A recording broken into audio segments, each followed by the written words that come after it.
Bienvenue sur le podcast de l'Office national de diffusion artistique. Mais vous pouvez nous appeler Londa. Merci d'avoir appuyé sur le bouton lecture de cet épisode. Nous vous emmenons avec nous à la rencontre de professionnels et artistes inspirants et inspirantes du spectacle vivant qui viennent d'ici et d'ailleurs. À Londa, ce qui nous anime et fait vibrer, c'est de faciliter, soutenir, mettre en relation, écouter, conseiller, toujours dans l'optique d'être utile aux opérateurs et opératrices du spectacle vivant. Pour en savoir plus sur nous et sur notre actualité, rendez-vous sur onda.fr.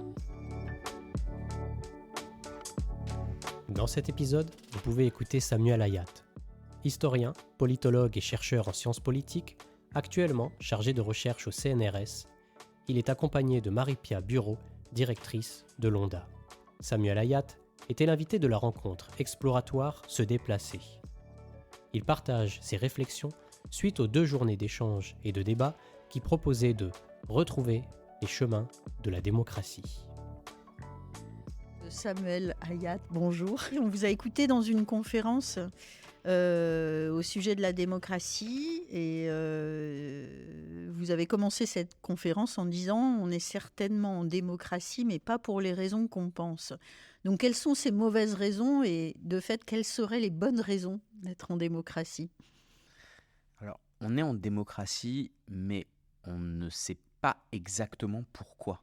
C'est-à-dire que la manière dont les dirigeants et les dirigeantes nous présentent souvent les choses, c'est qu'on doit s'estimer très heureux et heureuse d'être en démocratie parce qu'on a quand même le droit de voter pour ceux et celles qui nous dirigent. Mais ça, évidemment, ce n'est pas du tout une condition suffisante parce que les élections, c'est utilisé aussi dans beaucoup de régimes autoritaires. En réalité, il y a démocratie parce que, et seulement s'il y a, différentes manières d'effectuer le pouvoir du peuple. Et le pouvoir du peuple, ça ouvre toute une série de questions. Qu'est-ce que c'est que ce pouvoir ? Comment est-ce qu'il s'exerce ? Alors, il s'exerce certes par l'élection, mais pas seulement. Et puis quel est ce peuple ? Le peuple, il peut être entendu comme l'ensemble des citoyens et des citoyennes, mais le peuple, il peut être entendu aussi en un sens plus social, la plèbe, les classes populaires, c'est-à-dire une partie particulière du peuple qui est celle vis-à-vis de laquelle la démocratie a une responsabilité spécifique. Pour moi, ce qui fait qu'il y a quand même quelque chose de démocratique dans nos régimes, malgré le fait que ces régimes aient été pensés, inventés contre la démocratie. Au moment des révolutions de la fin du XVIIIe siècle, ce qu'essayent de faire les pères fondateurs américains ou les révolutionnaires français, c'est absolument pas de fonder une démocratie. Une démocratie, c'est ce qui existait à Athènes, c'est une vieillerie où le peuple décidait directement. C'est qu'essayent de faire les fondateurs du gouvernement représentatif, c'est quelque chose qu'ils jugent supérieur à la démocratie et qui est en gros un gouvernement représentatif, le règne des représentants, le règne des plus compétents. Qu'est-ce qui fait que malgré tout on peut parler de démocratie ? C'est que cette forme initiale, le gouvernement représentatif, est peu à peu travaillée tout au long du 19e et du 20e siècle par des tendances démocratiques par lesquelles le peuple, et en particulier dans le peuple les classes populaires, essayent de se doter d'un pouvoir, de se doter de plus de pouvoir, d'augmenter leur pouvoir au sein de ces systèmes représentatifs. Alors ça passe par des revendications d'abord d'élargissement du suffrage, puis d'exercer un pouvoir plus direct dans la formation de l'opinion, dans le contrôle des médias, pourquoi pas plus de contrôle sur le gouvernement, et puis surtout par l'auto-organisation, qui est, à mon avis, la grande différence entre les régimes démocratiques et ce qu'on peut qualifier de régime autoritaire, l'auto-organisation, et en particulier l'auto-organisation des dominés, des personnes qui souffrent de domination dans divers aspects de leur vie ou de leur identité. Et de ce point de vue-là, c'est parce que la démocratie permet l'auto-organisation des dominés qui ensuite vont essayer de modifier la manière dont fonctionne le pouvoir et la modifier à leur profit, c'est ça qui permet la démocratisation, qui a permis la démocratisation des gouvernements représentatifs. Et c'est ça qui doit permettre, dans le futur, la démocratisation de la démocratie. Est-ce que les conditions sont rassemblées aujourd'hui ? Est-ce que ça existe, ça, la possibilité d'auto-organisation des dominés ? Alors, la possibilité d'auto-organisation des dominés, elle existe toujours légalement. Et c'est-à-dire qu'il existe des manières de s'organiser, pourquoi pas dans des partis politiques, il existe des manières de s'organiser dans des syndicats, il existe des manières légales et reconnues de s'organiser dans des mouvements sociaux, féministes, antiracistes, où les dominés, collectivement, luttent contre les formes de domination qui les enserrent. Toute la difficulté, c'est que comme on n'a pas nécessairement le savoir, que c'est ça qui est le savoir intuitif, que c'est ça qui fait le caractère démocratique de nos démocraties, on a plutôt une certaine tendance à laisser les choses filer, à laisser les choses se faire, à ne pas voir comme solution à la crise démocratique l'auto-organisation, mais plutôt à voir dans la crise démocratique, à plutôt considérer que le problème, il est dans la politique elle-même, le problème, il est dans l'organisation, et plutôt ce qu'il faudrait faire, du coup, c'est se détourner de la politique. Mais évidemment, c'est un cercle vicieux. Plus vous vous détournez de la politique démocratique, plus cette politique démocratique est capturée par une oligarchie, par les représentants, par exemple cette caste de représentants politiques, syndicaux, associatifs, des gens qui vivent de la politique, plus vous vous éloignez de la politique, plus cette caste récupère le monopole de la politique, plus la politique se dédémocratise et moins elle intéresse les gens. Et là, on est dans un cercle vicieux dont il est très difficile de sortir parce que la réponse à la crise démocratique que donnent les citoyens et les citoyennes aujourd'hui, c'est bien plutôt un retrait de la politique qu'une auto-organisation. Mais heureusement, il y a des raisons tout à fait singulières, tout à fait significatives d'espérer. Et c'est l'expérience des multiples soulèvements des années 2010, depuis la révolution tunisienne de janvier 2011 jusqu'à la vague de soulèvements des années 2018-2019 qui commence avec le mouvement des Gilets jaunes. Il y a des capacités de soulèvement de personnes dont pourtant tout dit qu'ils ne pourraient pas se soulever, qui n'ont pas les ressources pour se soulever. Il y a des capacités de soulèvement.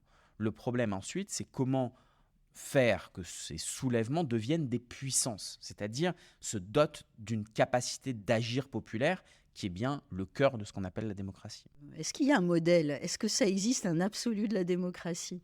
Donc tout ça, ça va dans l'idée qu'il n'y a pas de modèle démocratique, il y a des institutions, des actions, des situations dans lesquelles le pouvoir du peuple, et parmi le peuple, le pouvoir des classes populaires, ou bien des personnes subissant des formes de pouvoir cristallisé en domination, il y a des situations où ce pouvoir augmente, où ce pouvoir d'agir du peuple augmente. Et c'est des situations qu'on peut donc qualifier de dynamique démocratique. Et puis il y a des situations d'épuisement démocratique, où les capacités d'action du peuple se réduisent du fait de la répression, soit se réduisent du fait de la montée de l'apathie, soit se réduisent du fait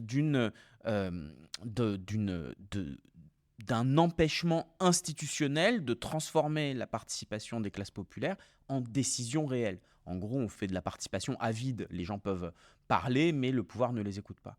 Tout ça, c'est quelque chose qui épuise un peu la démocratie. Mais donc, il n'y a pas d'un côté des situations qu'on pourrait qualifier c'est la démocratie avec un grand D et d'autres c'est les méchants régimes autoritaires.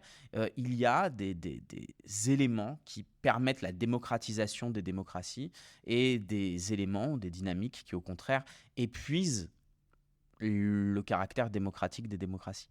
Vous avez participé pendant 2 jours à nos discussions internes au monde culturel professionnel du spectacle vivant. Ça a beaucoup tourné autour des droits culturels notamment, mais pas seulement quand même. Et qu'est-ce que ça vous a inspiré, ces discussions ? Alors évidemment, la question de la démocratie n'est pas saisie seulement au niveau des États, elle est saisie aussi dans toutes les institutions et puis dans toutes les expériences. Et évidemment, le monde du spectacle est tout à fait requis aussi par cette question démocratique, c'est-à-dire la question de la participation et de la prise en considération des publics. Ce que j'ai entendu autour des droits culturels, quelque chose de très intéressant, c'est la capacité pour les créateurs et les créatrices à prendre en considération dans toutes les étapes du processus les personnes auxquelles s'adressent les œuvres qu'ils et elles créent.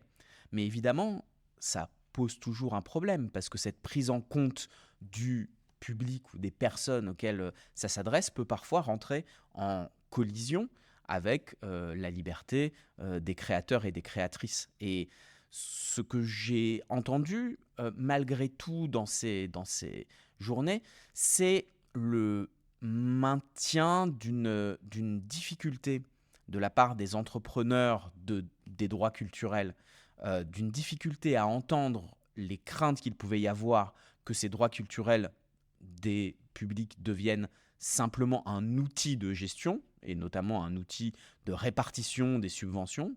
Donc une difficulté des entrepreneurs de ce concept de droit culturel à entendre cette prévention-là.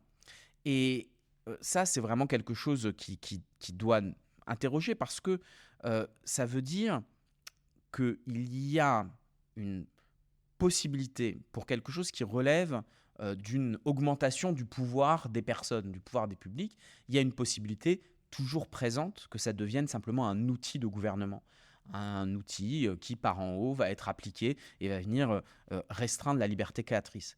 Ce que j'ai trouvé intéressant, c'est le déplacement qu'il y a eu par rapport à cette opposition et de dire, au fond, il faut voir les droits culturels juste comme un outil de combat. C'est-à-dire quelque chose qui peut être utilisé, au contraire, par les créateurs et les créatrices pour, vis-à-vis des autorités, faire valoir la possibilité, ou plutôt le droit, qu'ils et elles auraient à proposer des contenus culturels qui participent à la réalisation de ces droits culturels constitutionnellement reconnus. Et c'est intéressant parce que ça nous dit quelque chose de plus général sur le droit. Le droit, c'est quelque chose qui, vu d'en haut, sous la forme de la loi, est quelque chose qui nous enferme, qui nous enserre, qui limite nos possibilités. Mais le droit, lorsque c'est quelque chose qui fait l'objet d'une revendication et qu'on peut l'opposer à des autorités, c'est tout le contraire. C'est par le droit, par la revendication des droits qu'on s'émancipe. Et c'est un peu comme pour la démocratie. On n'aura jamais une situation où les droits existent de manière pure de toute forme de coercition ou pure de toute forme de récupération par les gouvernements. Simplement, c'est par l'activation de ces droits, justement, y compris contre les gouvernements, et y compris en opposition avec leur fixation dans un état du droit, dans un état de la loi, dans un état du règlement, c'est seulement par cette activation-là qu'on peut maintenir à cette revendication de droit son aspect démocratique et sa contribution aux dynamiques démocratiques. Vous employez le mot démocratisation, alors que dans notre secteur, c'est considéré comme un mot plutôt descendant. La démocratisation des œuvres, c'est entendu comme le fait qu'une élite veuille faire partager son savoir au peuple. Vous en pensez quoi ? Je ne pense pas que ça soit quelque chose de mauvais que des artistes, des créateurs, des créatrices veuillent faire partager leur œuvre au plus grand nombre, qu'ils prennent en considération le fait qu'il y a des obstacles à ce partage et qu'ils essayent de dire il faut trouver des manières d'aller au-delà.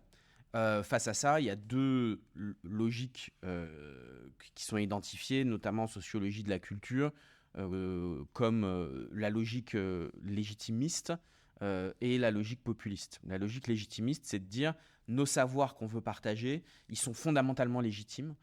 Donc, les obstacles à leur diffusion sont fondamentalement néfastes. Il faut les détruire parce qu'il faut que les gens se saisissent de ce que nous, producteurs de savoir, avons à dire. Parce que c'est la culture bonne et légitime. Et à côté de ça, il y a une logique face à ça, contre ça. Il y a une logique qu'on qualifie de populiste, qui est de dire, mais au fond, il faut au contraire, flagellons-nous, puisque si les gens ne viennent pas écouter nos contenus, c'est qu'en réalité, les véritables producteurs de savoir et les seuls producteurs de savoir pertinents, c'est le peuple lui-même. Donc il faut inverser la chose, il faut juste aller écouter le peuple, et de là va émerger une seule véritable culture, et au fond, il faut nous flageller en tant que producteurs d'un autre contenu. Je pense que les deux constituent des impasses, que l'idée selon laquelle ce qui fait barrage à la lecture, à la réception des œuvres, serait absolument de l'ordre de barrières culturelles, à mon avis, se tromper. C'est pas là que se font les barrières. Et je pense, mais je peux me tromper, que c'est une très bonne chose de ne pas présumer car ça c'est vraiment une leçon de Rancière, de ne pas présumer de la compétence et des goûts, de l'incompétence ou de l'incompétence, ou des goûts ou du mauvais goût des personnes à qui on propose des choses. Voilà. Donc, de mon point de vue, quand je dis démocratisation, je ne l'entends pas au sens de la démocratisation culturelle, mais je pense que ça marche aussi pour la démocratisation culturelle, parce que ça marche pour la démocratie politique. Quand je dis qu'il faut démocratiser la politique, on peut dire, oui, mais si les gens s'en fichent de la politique, pourquoi est-ce que vous voulez absolument démocratiser ça ? C'est quand même très descendant, etc. Et je dis, c'est peut-être descendant, mais il ne faut pas préjuger du fait que les gens n'aient pas envie ou ne soient pas compétents pour faire de la politique. En fait, c'est une présupposition qui est celle à la fois des populistes et des conservateurs. Des populistes qui vont dire, bah, du coup, on va leur fournir un message clé en main, parce que de toute façon, ils sont incompétents, mais il faut quand même qu'ils votent pour nous. Donc, on va leur fournir un message clé en main, on ne va pas les amener vers la politique. Et puis, du côté des conservateurs qui disent, bah, regardez, vous voyez bien, le peuple, il vote même pas. Quand il vote mal. Donc, de toute façon, il faut pas, ça sert à rien d'essayer de démocratiser. Je pense qu'il faut maintenir cette ligne de crête, de ne pas tomber ni dans l'un, ni dans l'autre, ni dans le légitimisme, ni dans le populisme, et avoir une forme de confiance dans la capacité des gens, quand les circonstances sont bonnes, et surtout quand il y a un intérêt à le faire, à, effectivement, et c'est peut-être élitiste de dire ça, à s'élever vers la politique. Parce que je pense qu'il y a quelque chose de l'ordre d'une élévation. Et on n'est pas obligé de voir cette élévation dans la politique comme quelque chose de réservé à une élite, loin de là. Je pense que les élites sociales sont parmi les catégories de la population les moins politisées en ce sens-là, sont très très très peu élevées vers la politique, mais qu'il y a quelque chose de transformateur dans l'expérience politique comme dans l'expérience artistique, sur laquelle il ne faut pas lâcher, quoi. Merci beaucoup.